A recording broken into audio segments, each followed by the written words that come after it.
Ito, ito pa, gusto ko lang pong ipakita sa inyo yung iba't ibang klase ng mga seafoods dito. Ito, churros. Churros yan. Ito, hindi ko alam. Ito yung artificial na crab. Ito, calamares yata yan. Tahong. Hipon. Ayan, mga hipon, tulya. Ayan, oh, iba-ibang klase yan. May prawn. Yung malalaki. Ayan. Yan. Gusto ko lang ipakita sa inyo dito. Yan, lalaki ng pusit. Ito, calamares. Ayan, calamares siya. Puro yung calamares. Kaso ang mamahal, oh. Tingnan nyo. Halos 16 euro na siya. So, 16 euro, 600, 700. Almost 1K. Ito din.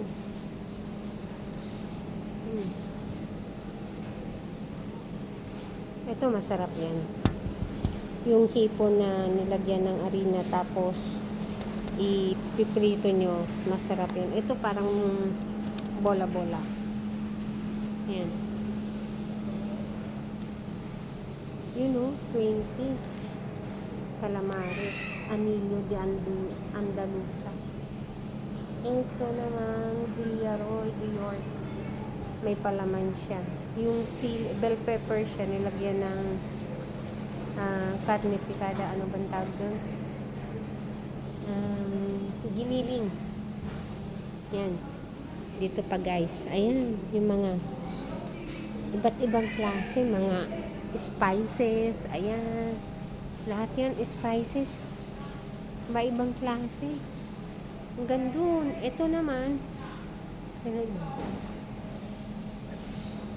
Ano ba yan? Marshmallow. Yan.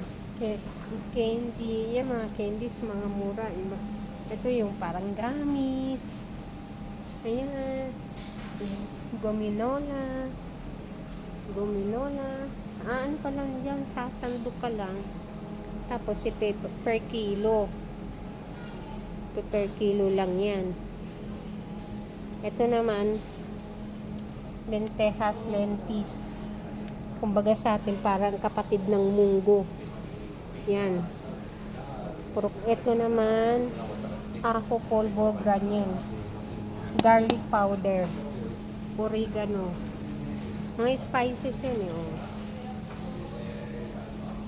Pimenton dulce. Yung ano bang tawag din sa atin ng pimenton? Bell something, hindi ko na alam. Ito naman, food color, yung colorante. Kita nyo ba? Parang amoy ng India. Sorry. Ito naman yung frutos secos, yung pistachio, cacahuete, maní, nueces. Le rogamos termine de efectuar sus compras y se dirijan hacia las cajas de salida. Yan, ang ganda, pipas, mga sunflower seeds, maní. Ayan guys, lahat yan. Please, hanggang dito na lang. Hindi ko pa nakikita yung aking jowa. Paki-like naman at paki-subscribe naman po. Ayan po ang supermarket dito. Ayan.